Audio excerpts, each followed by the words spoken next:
From MTN News, this is Montana This Morning. Well, two former employees at a closed correctional facility in Boulder say the state is paying too much for privately run facilities and getting too little in terms of treatment success. The second part of our special report on those claims is coming up. Communicating across the globe. That's what one group of high school students are doing in Gallatin County, making it happen despite the pandemic. I'm Cody Boyer in Bozeman with that story. Well, good morning. I'm Holly Brantley here with your Christmas Eve edition of Montana This Morning. We have a lot to get you this half hour. Of course, first and foremost, your weather forecast with Matt Elwell standing by out on the patio for us this morning. And you know what, Matt? I've been giving you trouble because I say it's cold out there, but you were right. It's not too windy today. It's not windy, and that makes it a lot more bearable. Now, there are some areas that are dealing with some wind down the Madison Valley out toward Livingston.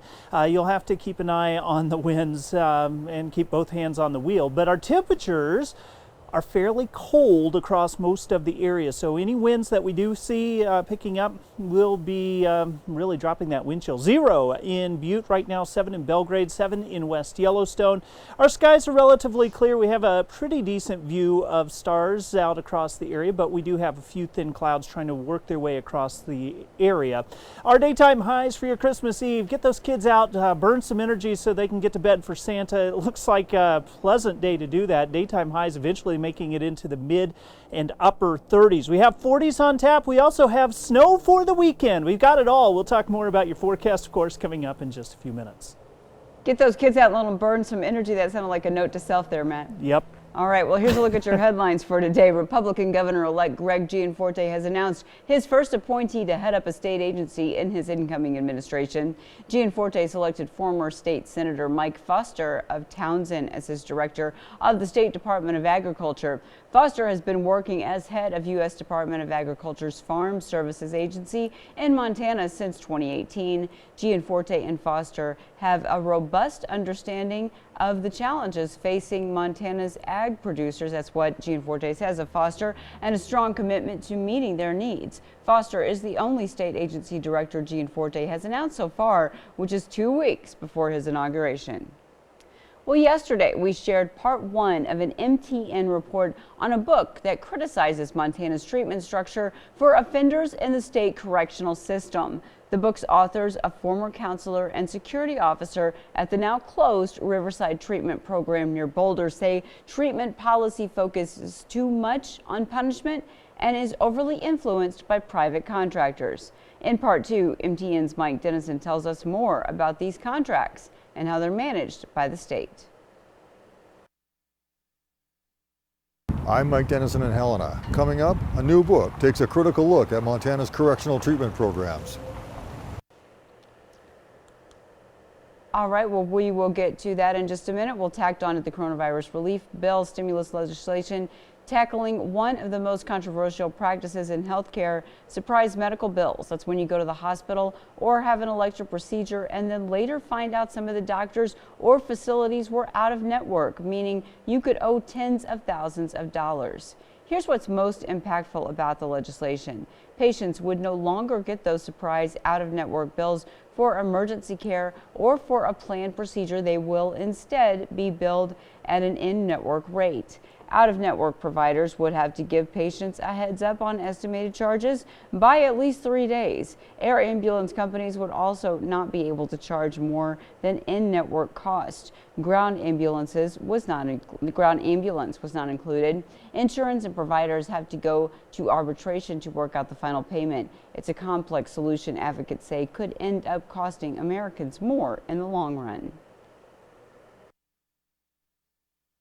To a mediation process that some states have put in place, but research has shown that it increases the likelihood that consumers face higher premium costs on the back end. The Coalition Against Surprise Medical Bills had been pushing for policies in their simplest form would have essentially made it in and out of network rates the same. The savings would in part have funded community health centers. Not only is that approach the cleanest way of dealing with this, but it also saves the patients and taxpayers the most money. It was going to save $25 billion over 10 years. The group plans to continue to push for more terms around that arbitration process to prevent abuse, driving up costs. None of the new surprise medical bill legislation takes effect until January 2022. Well, staying connected has proven to be a challenge for many. A group of Gallatin High School students found a way to do more than just connect. They are partnering with a set of students on the other side of the globe. MTN's Cody Boyer got connected too to show us their story. The students of Gallatin High School, like everybody else during the pandemic, have been finding different ways to make communication work despite the pandemic.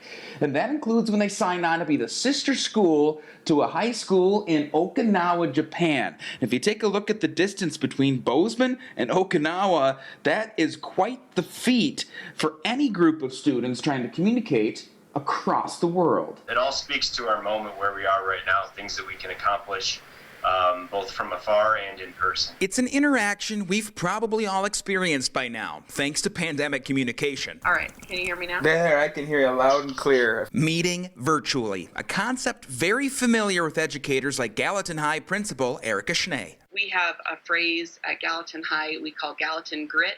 It's be engaged, be respectful, be inclusive together. That kind of Gallatin grit is reaching overseas. Bozeman High has had a long-term sister school relationship with school in Okinawa. We opened a second high school in Bozeman, and so they reached out to see if we would be interested in creating a sister school relationship with a second high school in Okinawa. The school opened its virtual door to the staff and students at Naha Kokusai High School in Japan's Okinawa prefect, with their opening ceremonies, like everything else, going virtual. They have an English teacher in Okinawa, and we connected her with two teachers here at Gallatin High School. We don't have any connections like that already, so that was great to get started right in our first semester as a school ever. Geography teachers Coulter Curry and Logan Yates are Gallatin High liaisons for the effort, made more complex, since in the past at Bozeman High, this could all be done in person. We've just exchanged the 70 responses to their 70 questions via video. They needed a little extra time that she requested because they need to translate our questions, think of their answers, then translate their answers into English. It's a relic of our historical moment. Bozeman High Principal Dan Mills says it's like looking through a window for students that have eyes looking back, each seeing COVID-19 life from different perspectives. We are dealing with something very difficult and very tragic, and yet at the same time we have this duty to our community and our global community to persist through that. That was their first question, is COVID-19 a thing in your school? They were interested when we got pictures back and the students were still wearing masks and all that. And to that degree, it indicates that we're certainly on this together. The sisterhood is in its early stages, but already students like Student Body President Luke Terry say the opportunity is huge, using what COVID-19 taught us are strengths that some of us didn't know we already had. In live time, they can be talking to someone across the world. I think that's really cool. This kind of global collaboration really fits with that concept of being inclusive and being engaged in the world around us. In Bozeman, Cody Boyer, MTN News.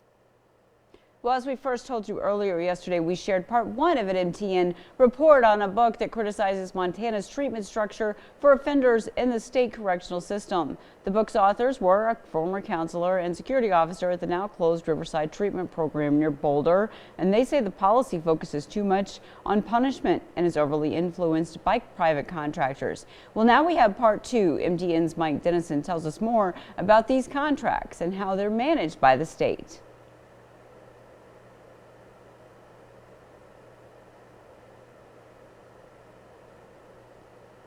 All right, well, actually, we're going to go to break here.